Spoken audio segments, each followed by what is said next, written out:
Welcome, welcome, welcome. I am Pastor Todd Summer, a pastor at Faith Victory Church in Auburn, Washington, and I'm reading the Bible every single day of the year in 2022. Thank you so much for joining me.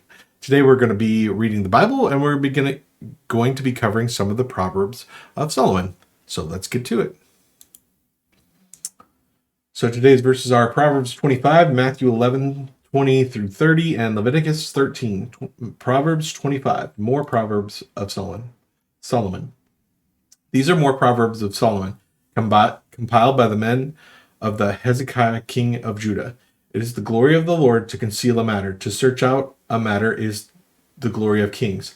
As the heavens are high and the earth is deep, so the hearts of kings are unsearchable. Remove the dross from the silver, and a silversmith can produce a vessel. Remove wicked officials from the king's presence, and his throne will be established through righteousness. Do not exalt yourself in the king's presence, and do not claim a place among his great men. It is better for him to say to you, "Come up here," than for him to humiliate you before his nobles. What you have seen with your eyes, do not bring hastily to court. For what you will do in the end if your neighbor puts you to shame. If you take your neighbor to court, do not betray another's confidence, or one who hears it may shame you and the charge against you will stand. Like apples of gold in settings of silver is a ruling rightly given. Like an earring of gold or an ornament of fine gold is a rebuke of a wise judgment to a listening ear. Like a snow-cooled drink at harvest time is a trustworthy messenger to the one who sends him. He refreshes the spirit of his master. Like clouds and wind without rain is the one who boasts of gifts never given. Through patience a rule can be persuaded, and a gentle tongue can break a bone. If you find honey, eat just enough. Too much of it, and you will vomit. Seldom set foot in your neighbor's house. Too much of you, and they will hate you. Like a club or a sword or a sharp arrow is the one who gives false testimony against a neighbor. Like a broken tooth or lame foot is a reliance on the unfaithful in the time of trouble. Like one who takes away a garment on a cold day or a vinegar poured on a wound is the one who sings to a heavy heart. If your enemy is hungry, give him food to eat. If he is thirsty, give him water to drink. In doing this, you will heap burning coals on his head, and the Lord will reward you. Like the north wind that brings unexpected rain is a sly tongue, which provokes a horrified look. Better to live in the corner of a room than share a house with a quarrelsome wife. Like cold water to a weary soul is good news from a distant land.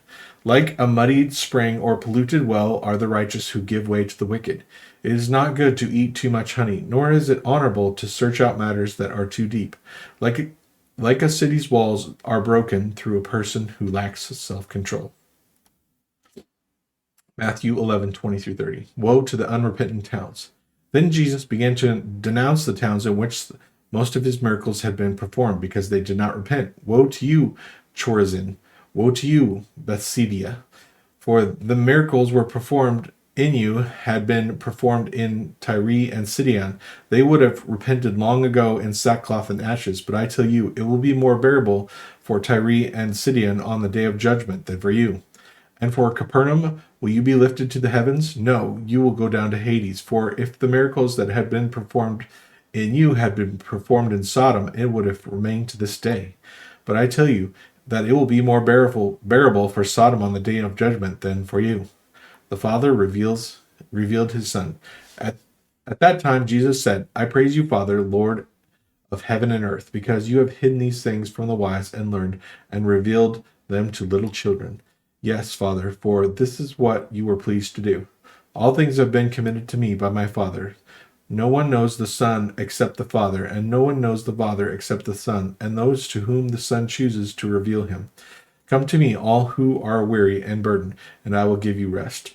Take my yoke upon you and learn from me, for I am gentle and humble in heart, and you will find rest for your souls. For my yoke is easy and my burden is light. Leviticus 13. Regulations about defiling skin diseases.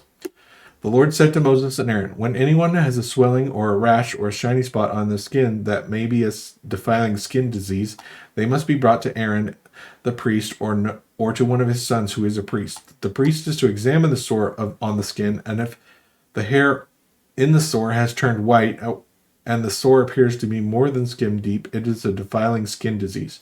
When the priest examines that person, he shall pronounce them ceremonially unclean. If the shiny spot on the skin is white but does not appear to be more than skin deep, and the hair on it has not turned white, the priest is to isolate the affected person for 7 days. On the seventh day, the priest is to examine them and see if the sore is unchanged, and if it is not spread in the skin, he is to isolate them for another 7 days. On the seventh day, the priest is to examine them again, and if the sore is faded and has not spread in the skin, the priest shall pronounce them clean. It is only a rash. They must wash their clothes and they will be clean. But if the rash does spread in their skin after they have shown themselves to the priest to be pronounced clean, they must appear before the priest again. The priest is to examine that person, and if the rash has spread in the skin, he shall pronounce them unclean. It is a defiling skin disease.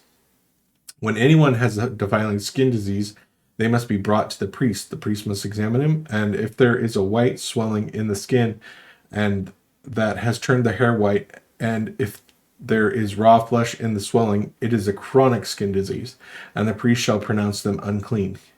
He is not to isolate them because they are already unclean. If the disease breaks out all over their skin, so far as the priest can see, it covers all the skin of the affected person from head to foot. The priest is to examine them, and if the disease has covered their whole body, he shall pronounce them clean. Since it has all turned white, they are clean. But whenever raw flesh appears on them, they will be unclean. When the priest sees the raw flesh, he shall pronounce them unclean. The raw flesh is unclean. They have a defiling disease. If the raw flesh changes and turns white, they must go to the priest. The priest is to examine them. And if the sores have turned white, the priest shall pronounce the affected person clean. Then they will be clean. When someone has a boil on their skin and it heals, and the place where the boil was, a white swelling or reddish white spot appears, they must present themselves to the priest. The priest is to examine it, and if it appears to be more than skin deep and the hair in it has turned white, the priest shall pronounce the person unclean, if the defiling skin disease that has broken out where the boil was. But if, when the priest examines it, there is no white hair in it and it is not more than skin deep and has faded, then the priest is to isolate them for 7 days. If it is spreading in the skin, the priest shall pronounce them unclean as a defiling disease. But if the spot is unchanged and has not spread, it is only a scar from the boil, and the priest shall pronounce them clean. When someone has a burn on their skin and a reddish white or white spot appears in the raw flesh of the burn, the priest is to examine the spot, and if the hair in it has turned white and appears to be more than skin deep, it is a defiling disease that is broken out in the burn. The priest shall pronounce them unclean. It is a defiling skin disease. But if the priest examines it and there is no white hair in the spot, and it is not more than skin deep and has faded, then the priest is to isolate them for 7 days. On the seventh day, the priest is to examine that person, and if the spreading in the skin, the priest shall pronounce them unclean, if it is a defiling skin disease. If, however, the spot is unchanged, and it is not spread in the skin, but it has fading, it is swelling from the burn, then the priest shall pronounce them clean. It is only a scar from the burn. If a man or woman has a sore on their head or chin, the priest is to examine the sore. If it appears to be more than skin deep and the hair in it is yellow and thin, the priest shall pronounce them unclean. It is a defiling skin disease on the head or chin.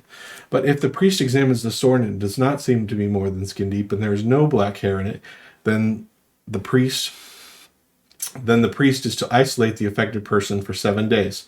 On the seventh day, the priest is to examine the sore, and if it is not spread, and there's no yellow hair in it, and does not appear to be more than skin deep, then the man or woman must shave themselves, except for the affected area, and the priest is to keep them isolated for another 7 days. On the seventh day, the priest is to examine the sore, and if it is not spread in the skin and appears to be no more than skin deep, the priest shall pronounce them clean.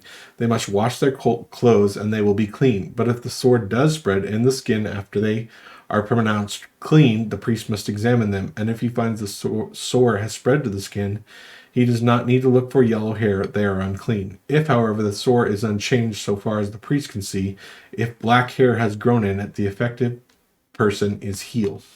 They are clean. The priest shall pronounce them clean. When a man or woman has white spots on the skin, the priest is to examine them, and if they spots are dull white, it is a harmless rash that is broken out on the skin. They are clean. A man who has lost his hair and is bald is clean. If he has lost his hair from the front of his scalp and he has a bald forehead, he is clean.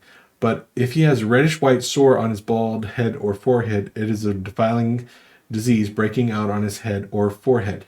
The priest is to examine him, and if a swollen sore on his head or forehead is reddish white like a defiling skin disease, the man is diseased and unclean. The priest shall pronounce him unclean because of the sore on his head. Anyone with such a defiling disease must wear torn clothes. Let their hair be unkempt. Cover the lower part of their face and cry out, unclean, unclean. As long as they have the disease, they remain unclean. They must live alone. They must live outside the camp. Regulations about defiling molds. As for fabric that is spoiled with defiling mold, any woolen or linen clothing, any woolen or knitted material or linen or wool, any leather or anything made of leather, if the affected area in the fabric, the leather, the woven or knitted material, or any leather article is greenish or reddish, it is a defiling mold and must be shown to the priest. The priest is to examine the affected area and isolate the article for 7 days. On the seventh day, he is to examine it. If the mold has spread to the fabric, the woven or knitted material, or the leather, whatever its use, is persistent. It is a persistent defiling mold. The article is unclean. He must burn the fabric, the woven or knitted material of wool or linen, or any leather article that has been spoiled. Because the defiling mold is persistent, the article must be burned. But if, when the priest examined it, the mold is not spread in the fabric, the woven or knitted material, or the leather article, he shall order the spoiled article to be washed. Then he is to isolate it for another 7 days. After the article has been washed, the priest is to examine it again. The mold has not changed its appearance, even though it has not spread. It is unclean. Burn it, no matter which side of the fabric has been spoiled. If, when the priest examines it, the mold has faded after the article has been washed, he is to tear the spoiled part out of the fabric, the leather, or the woven or knitted material. But if it reappears in the fabric, in the woven or knitted material, or the leather article is a spreading mold. Whatever has the mold must be burned. Any fabric, woven or knitted material, or leather article that has been washed and is rid of the mold must be washed again. Then it will be clean. These are the regulations concerning defiling molds in woolen or linen clothing, woven or knitted material, or leather article, for pronouncing them clean or unclean. Well, thank you for joining me today. I think that's really changed my opinion on washing clothing. But I would also really appreciate that you have made it all the way to the end of this video. I would also really appreciate it if you would leave me a like, maybe a comment, and if you haven't subscribed already, please do so. Have a great night. God bless.